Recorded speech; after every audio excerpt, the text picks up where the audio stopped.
So today we're going to discuss a bit about abdominal station, and today I'm going to talk about the case of a liver transplant. So as you know, in the GI station or abdominal station, this station has actually 10 minutes. So 6 minutes is for the examination, and 4 minutes is for the examiner to ask any relevant questions to the case. So once you enter the abdominal station, obviously you're going to greet the examiner and the patient as well, and you will take consent for the examination. So first of all, you'll start with the general inspection. So look at the patient. How is the patient? Appears comfortable, well nourished, not in distress, absence of signs of any acute illness. And maybe you can ask for the vital signs like blood pressure, heart rate, respiratory rate, and temperature. And all these indicate hemodynamic stability. Look closely to the skin, especially you look for any jaundice, any pallor, or any new rashes.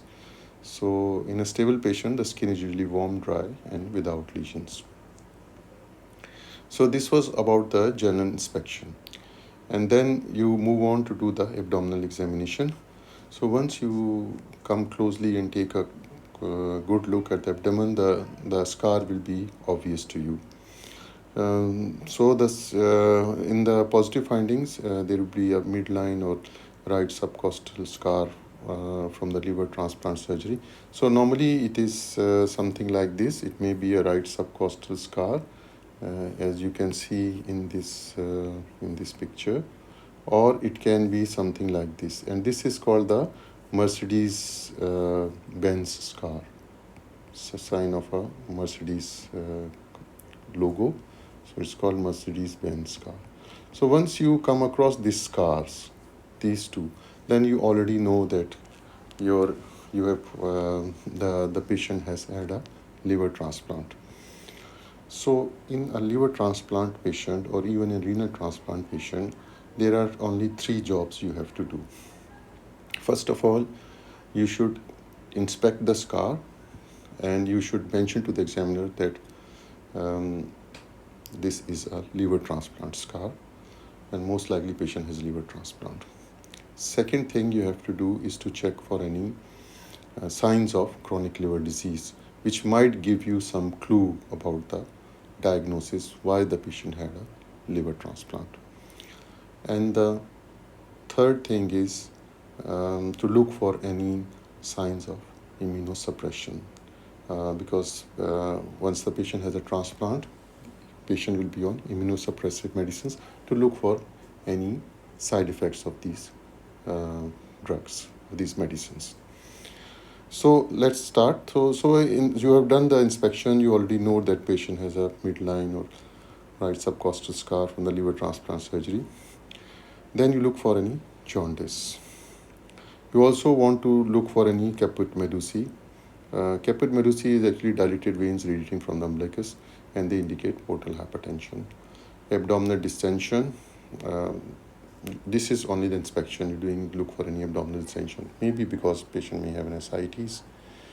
So important negative findings you should look for, like absence of signs, no signs of infection, like absence of signs like redness, swelling, or discharge around the surgical sites, and no abdominal bruising. So after the inspection, then you will move on to the auscultation. You can do in any order this thing. You can move to the palpation as well. So auscultation, normal high-pitched bowel sounds in all quadrant indicate normal bowel activity. In exam, no need to do the 4 quadrant. You just listen in the 1 quadrant is enough already, just close to the umbilicus. Then you will move on and do the percussion.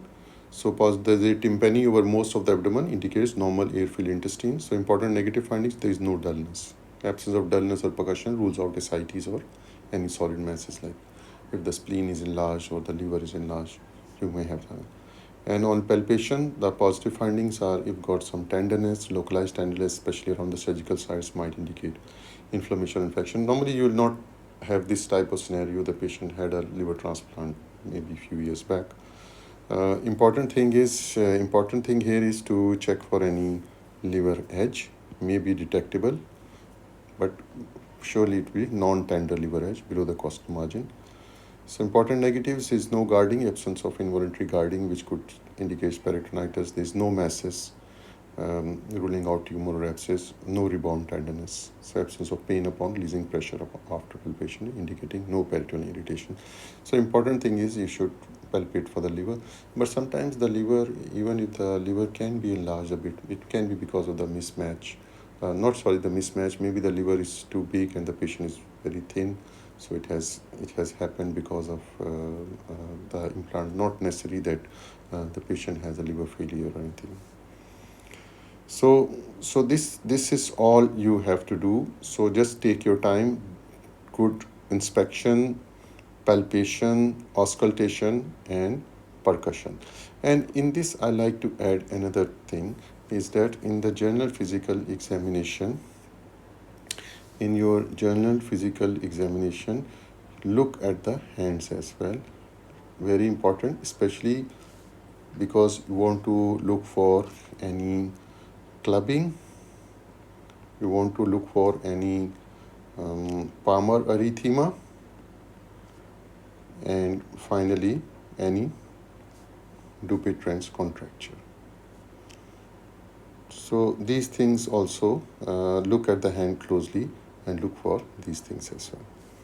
Okay, so general physical examination is also important. It comes under the inspection, but this is important. I put here some knowledge about the indications for the liver transplant. Normally, it will come in your the viva when you finish your examination, you done your presentation. The examiner may ask you some questions. However, this is important because once, as I told you before, once you are doing the examination for the liver transplant, you should have three things in mind. So you should have idea about why the liver transplant was done in this patient. So what are the indications? End-stage liver disease like chronic viral hepatitis, alcoholic liver disease, non-alcoholic fatty liver disease, and autoimmune hepatitis. Now, if the patient got alcohol liver disease, there may be other signs. The patient may have a gynecomastia, patient may have a parotid swelling, and similarly in autoimmune hepatitis, look for any other signs of autoimmune disease. Acute liver failure, well, patient will not present with acute failure in the case, but it is one of the indication due to viral hepatitis, drug-induced liver injury, or acetaminophen overdose. Liver cirrhosis is another indication, and the liver cirrhosis can be caused by alcohol abuse, it can be caused by viral hepatitis or non-alcoholic fatty liver disease or autoimmune liver disease. Another indication is primary biliary cirrhosis and primary sclerosing cholangitis. As we know, these are the progressive autoimmune liver disease that lead to cirrhosis and liver failure. Hepatocellular carcinoma, so liver cancer that has not spread beyond the liver and meets specific criteria for transplantation. I'll talk a bit about the specific criteria. This is quite common question in the Mrcp in the liver transplant case. Metabolic liver disease, inherited metabolic disorders like Wilson's disease, hemochromatosis, and certain glycogen storage disease that causes liver failure. Recurrent hepatitis C after transplantation, in some cases hepatitis C virus recurs after previous liver transplant, causes severe liver damage. Bile duct atresia, this is a congenital condition with the duct inside or outside liver absent or underdeveloped, so leading to liver failure in infants. Alcoholic cirrhosis I already mentioned. And fulminant hepatitis, rapid and severe inflammation of the liver leading to acute liver failure, often due to viral infection or drug-induced liver injury. So I put many indications, but the important one for you to remember is acute liver failure. So this is easy to remember, especially the drug injury like acetaminophen overdose. And remember, the liver cirrhosis is one of the cause, and this one I already mentioned. Primary biliary cirrhosis, and these are the autoimmune causes. They remember this one as well. And in selected hepatocellular carcinoma patients and the metabolic liver disease. So if you can remember these, should be enough. Now I put here criteria for the liver transplant because normally this is a very common question they ask in liver transplant case. So there are a few criteria where the patient with hepatocellular carcinoma can have a liver transplant. One is Milan criteria. So what does Milan criteria says? Single tumor smaller than 5 centimeter or up to 5 nodules, none greater than 3 centimeter. So this is the first requirement for which fulfills the Milan criteria, single tumor. Second is no evidence of vascular invasion or extrahepatic spread. So there should not be any metastasis. Patient meeting the Milan criteria, they are considered good candidates for liver transplant as they have shown better outcome post-transplantation. Another criteria which is worth mentioning is UCSF criteria, University of California San Francisco criteria. And in this, they say single tumor smaller than 6.5 or up to 3 tumors with the largest being smaller than 4.5.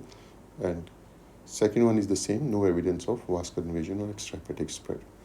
And there is another criteria called up to 7 criteria. And this criteria assigns point based on the sum of the size of the largest tumor and the number of tumors. And a patient with a total score of 7 or less are considered eligible for liver transplant. So these all criteria, in all these 3 criteria, one thing is common, there should not be any metastasis, and depending on the tumor size and the number of tumors. Briefly about the common immunosuppressive medication which are used after liver transplant. This is also a very common question. You should remember these names. One drug which is used is tacrolimus, and this is a calcium inhibitor. It is commonly used as a primary immunosuppressive agent after liver transplant. Doses, no need to remember. But however, remember this, the dosage is adjusted based on the blood level and individual patient response. So remember this drug, tacrolimus. Another drug is cyclosporine, and is another calcineurin inhibitor. It may be used in place or in combination with tacrolimus.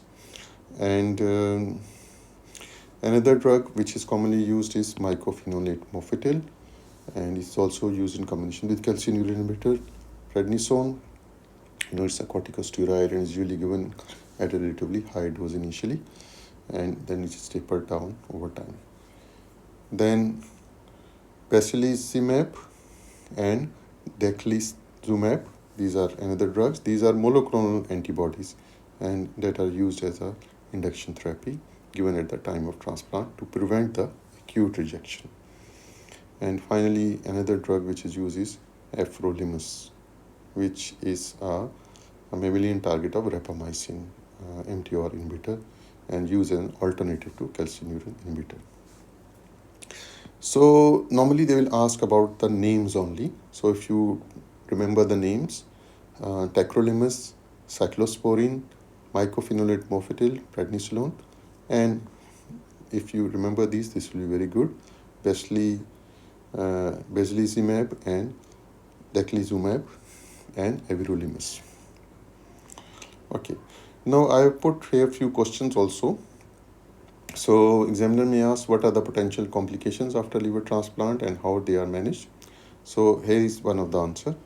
So complications after liver transplantation can include graft rejection, infection, post-transplant lymphoproliferative disorders, and complications related to immunosuppressive medications such as nephrotoxicity.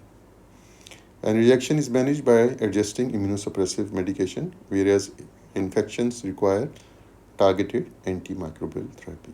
Regular monitoring of renal function is essential to detect the nephrotoxicity early. Another question which may be asked is how do you assess the success of a liver transplant? So success of liver transplant can be assessed by several factors, including the normalization of liver function, improvement in patient's overall health and quality of life, absence of signs of rejection or complication, and long-term survival. So regular follow-up appointment, imaging studies, and laboratory tests are conducted to monitor the patient progress post-transplant. Some of the other questions: what are the common complications of liver transplant during the immediate post-op period?